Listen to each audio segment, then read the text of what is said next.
Good morning बच्चों, कैसे हो आप सभी। आशा करता हूँ आप सब बहुत अच्छे और अपनी अपनी पढ़ाई अच्छे से कर रहे हो। बच्चों, जो बच्चे इस चैनल पर पहली बार आए हैं वो इस चैनल को सब्सक्राइब करके बेल आइकन को प्रेस कर दीजिए। तो बच्चों देखिए, आज का जो टॉपिक है वो है परावैद्युत ध्रुवण। बच्चों, पिछली वीडियो में हमने परावैद्युत को पढ़ा था, ठीक है। अगर आप लोगों ने वो वीडियो नहीं देखा है तो उस वीडियो को जरूर देख लीजिए। उस वीडियो का लिंक आप लोगों को मैं डिस्क्रिप्शन में और आई बटन पर दे दूंगा। बच्चों देखिए, परावैद्युत ध्रुवण, ठीक है। परावैद्युत ध्रुवण होता क्या है, इसमें लिखा है जब किसी परावैद्युत पदार्थ को वैद्युत क्षेत्र में रखा जाता है तो परावैद्युत के प्रत्येक आवेशित कण पर बल लगता है। यानी कि जब हम परावैद्युत पदार्थ को वैद्युत क्षेत्र में रख देंगे तो उसके जो भी आवेशित कण होंगे उन पर बल लगेगा। तो धनावेशित कण क्या होंगे, वैद्युत क्षेत्र की दिशा में, और ऋणावेशित कण वैद्युत क्षेत्र के विपरीत दिशा में विस्थापित हो जाएंगे, ठीक है ना। जो धनावेशित कण हैं वे तो वैद्युत क्षेत्र की दिशा में विस्थापित हो जाएंगे और जो ऋणावेशित कण है वे वैद्युत क्षेत्र की विपरीत दिशा में विस्थापित हो जाते हैं।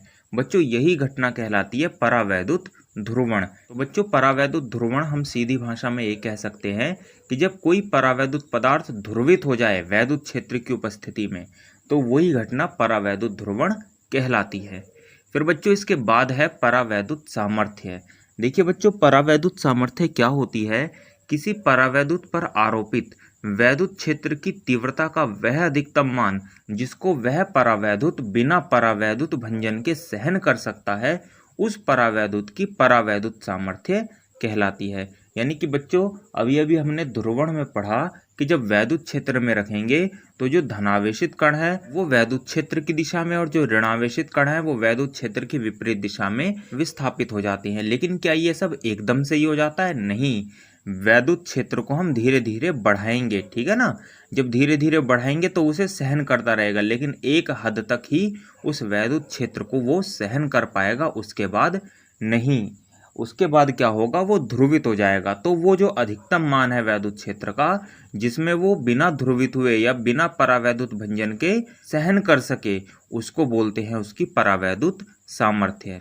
बच्चों, दूसरे शब्दों में है वह अधिकतम वैद्युत क्षेत्र, वह अधिकतम वैद्युत क्षेत्र जिसे कोई परावैद्युत अपने विद्युत रोधी गुणों को बनाए रखते हुए सहन कर सकता है, उस परावैद्युत की परावैद्युत सामर्थ्य कहलाती है। यानी कि वही बात देखिए, हमने घुमा के दूसरे शब्दों में यहाँ पर लिख दी है कि वैद्युत क्षेत्र का अधिकतम मान जिसमें कोई परावैद्युत अपने विद्युत रोधी गुण को बनाए रखता है वो कहलाती है उसकी परावैद्युत सामर्थ्य। फिर बच्चों देखिए आता है भंजक विभवांतर। इसमें है किसी परावैद्युत पदार्थ के भंजक हुए बिना उसके दोनों सिरों के बीच लगाए गए वैद्युत विभवांतर के अधिकतम मान को उस परावैद्युत का भंजक विभवांतर कहते हैं। यानी कि बच्चों, जो पदार्थ है उसके सिरों पर हम वोल्टेज लगा रहे हैं और धीरे धीरे वोल्टेज को बढ़ा रहे हैं, तो एक कंडीशन तक तो वो वोल्टेज को झेल लेगा, उसके बाद वो नहीं झेल पाएगा और वो टूट जाएगा, यानी पैरावैद्युत पदार्थ का भंजन हो जाएगा, या कह सकते हैं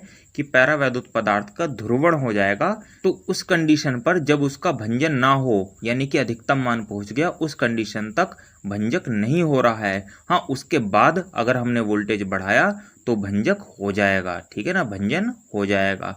तो उसको बोलते हैं उस पैरावैद्युत का भंजक विभवांतर। अब देखिए बच्चों, इसमें जो अगला टॉपिक है वो है वैद्युत धारिता, यानी कि जो इस चैप्टर का नाम है। बच्चों, हमने पिछली वीडियो में आप लोगों को बताया था कि वैद्युत धारिता क्या होती है, ठीक है।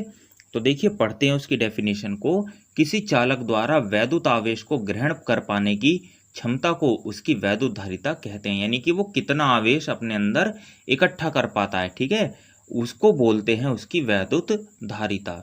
फिर देखिए बच्चों, हमने इसमें लिखा है जब किसी चालक को आवेश दिया जाता है तो उसका वैद्युत विभव आवेश के अनुपात में बढ़ता है। यानी कि जब हम किसी चालक को आवेश देंगे तो उसका जो विभव है, वैद्युत विभव है, वो धीरे धीरे का मतलब उसी के अनुपात में बढ़ेगा। जैसे जैसे हम आवेश देंगे वैसे वैसे वो बढ़ेगा।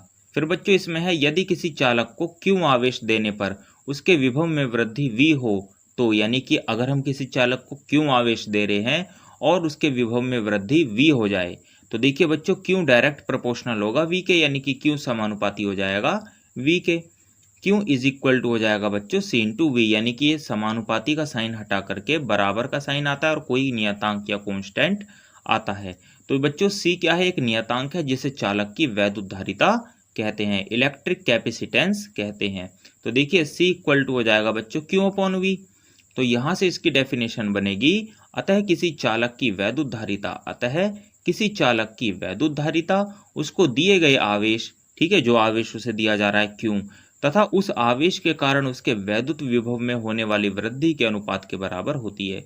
यानी कि देखिए बच्चों, जो किसी चालक की वैद्युत धारिता होती है वो उसको दिए गए आवेश और आवेश के कारण जो वैद्युत विभव में वृद्धि हो रही है, दोनों के अनुपात के बराबर होगी। फिर बच्चों देखिए इसका जो मात्रक होता है वो होता है कूलाम प्रति वोल्ट या फैरड। ठीक है बच्चों, इसका जो मात्रक है कूलाम प्रति वोल्ट या फैरड। भाई कूलाम प्रति वोल्ट तो आया है ऊपर वाले से, भाई क्यू अपॉन वी, क्यू आवेश का मात्रक है कूलाम, विभव का मात्रक है वोल्ट, या इसका एक मात्रक होता है फैरड, जो कि माइकल फैराडे के नाम पर रखा गया है। अब बच्चों देखिए, अगर हमें इसकी विमा निकालनी है तो विमा को निकालने के लिए हम कूलाम की विमा को रखेंगे ऊपर और वोल्ट की विमा को नीचे। तो बच्चों देखिए कूलाम की जो विमा होती है वो है TA और वोल्ट की जो विमा होती है वो है ml2 T-3A-1। अब बच्चों जब हम इसे सॉल्व करेंगे तो हमारा जो फाइनल आंसर आएगा वो आएगा m-1 L-2 T4A2। ठीक है, और बड़े ब्रैकेट में इसे बंद कर देंगे। तो बच्चों ये है वैद्युत धारिता की विमा। अब बच्चों देखिए नोट पॉइंट हमने एक लिखवाया है, फैरड धारिता का बड़ा मात्रक है। जो फैरड होता है वो धारिता का बहुत बड़ा मात्रक होता है बच्चों, और जो कि व्यवहार में यूज नहीं हो सकता। तो हम व्यवहार में यूज करने के लिए कुछ छोटे मात्रक प्रयोग करते हैं। देखिए बच्चों पहला है एक माइक्रोफैरड। ठीक है, माइक्रोफैरड क्या होता है, mu F is equal to 10⁻⁻6 farad. 1 picofarad, picofarad बच्चों होता है PF इज इक्वल टू हो जाएगा 10⁻12F। ठीक है फैरड। बच्चों 1 पिकोफैरड को 1 माइक्रोफैरड भी लिख सकते हैं। फिर बच्चों इसमें अगला है 1 नैनोफैरड, नैनोफैरड को लिख दिया हमने NF, और ये होता है 10⁻9 फैरड। तो बच्चों आशा करता हूँ आपको ये सारे टॉपिक आज के क्लियर हो गए होंगे। अगर किसी बच्चे को कोई प्रॉब्लम हो तो वो हमसे कमेंट बॉक्स में पूछ सकता है। तो बच्चों आज की वीडियो में बस इतना ही, मिलते हैं अगले पार्ट में। Okay, thank you.